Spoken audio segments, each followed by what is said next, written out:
take, every move you make, every bond you break, every step you take, I'll be watching.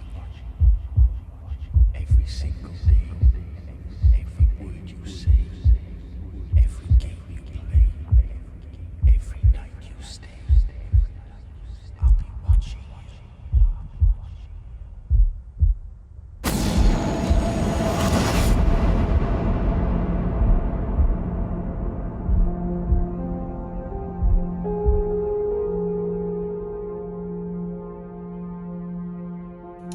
Here's a true story, again about an unknown creature I've seen.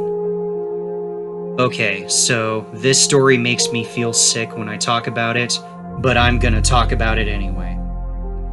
At the time, I was 10 years old and lived on the corner of the block, but across the street was a huge field.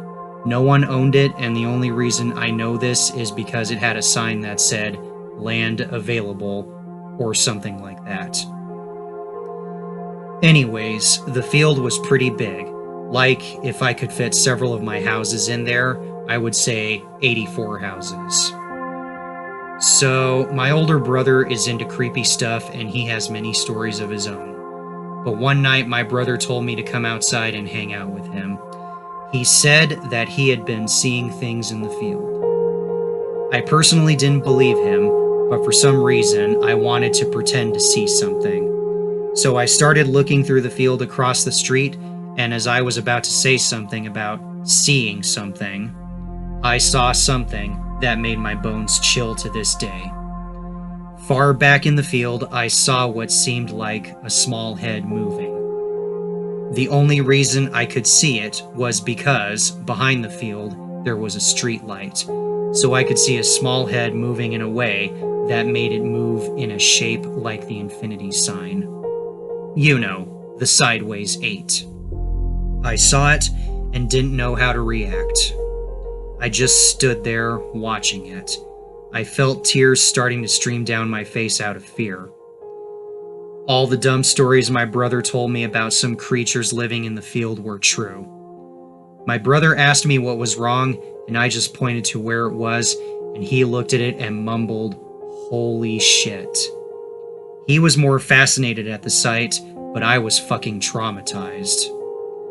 I went inside and didn't tell anyone, especially my parents, because they think that stuff is bullshit. I personally believe that what I saw was a Wendigo. And so far, this has been the most scariest experience I've ever had in my life.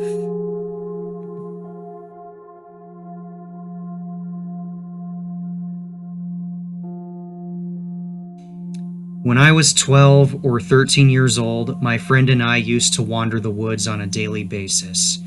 We'd do so all day, every day. Never once had a reason to feel afraid. Eventually, though, we stopped going to the woods because my friend moved. So when we were 14 and he came over, we decided to hit the woods like we used to. We decided to go even deeper than we had previously. We had been this deep before, but it was with my parents when we decided to go hunting for morel mushrooms.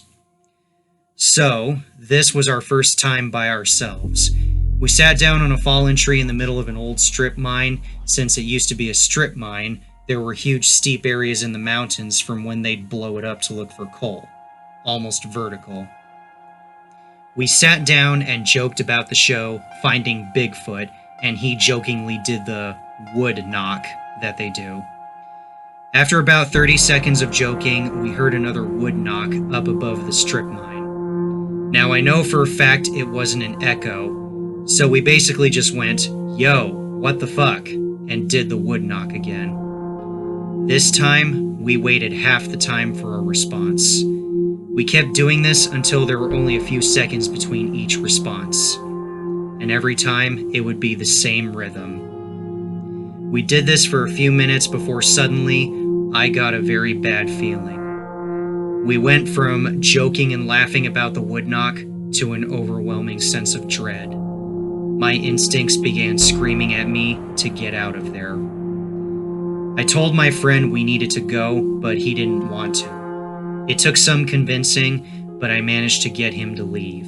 He was kind of pissed, saying we should stay and keep doing it, but suddenly we heard something back down the trail where we had been doing the knock.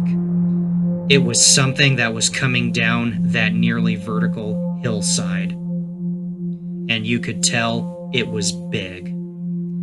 We kept going down the trail, and my friend continued to insist that there wasn't anything back there. But then we heard a strange sound, like a creaking hum, and it was loud. We ran all the way back to my house, constantly looking back. We're still not sure what would be capable of replicating our wood knock, traversing that hillside, and what would make such a noise.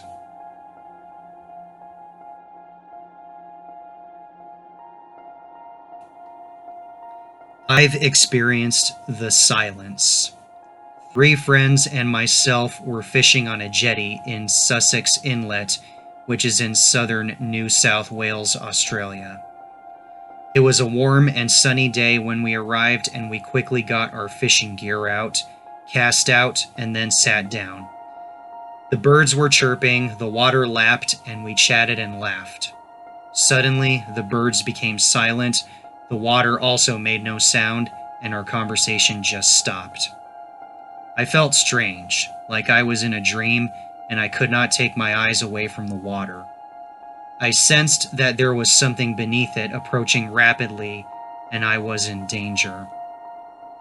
I sat for a short moment longer, my logical brain telling me to not be stupid, my gut screaming at me that I needed to run. It drew closer, and I could not suppress the need to flee any longer. Without a word to the others, I stood and quickly began to reel in my fishing line, and my friends did the same thing. We grabbed our gear and ran to the car. It was not until we were well away from that place that we discussed what had happened. All of us had experienced the eerie silence, a dreamlike state, and a fear of there being something in the water, and a frantic desire to flee. We have never returned to that place.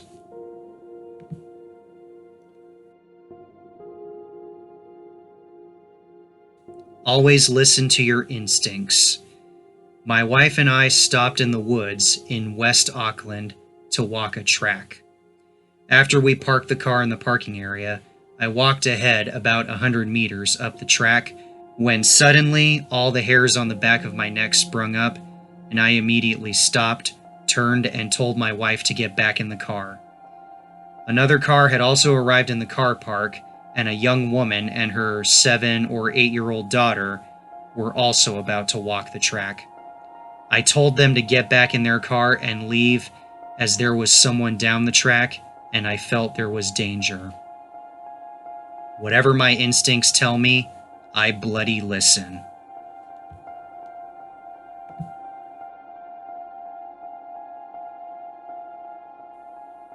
I live in rural North Mississippi. Several years ago, a teenager, now a young man, who was an avid outdoorsman, had gone fishing in a nearby pond on the edge of the deep forests in a small boat that he kept there. When he failed to return home one day, his father went to investigate. He found the youngster in the center of the pond in the boat. The boy urged his father to get away, but was reassured and finally rowed to shore. He had seen something that had terrified him and that he will not speak of, and to this day he will no longer venture into the forest in which he had previously spent a great deal of his youth hunting and exploring.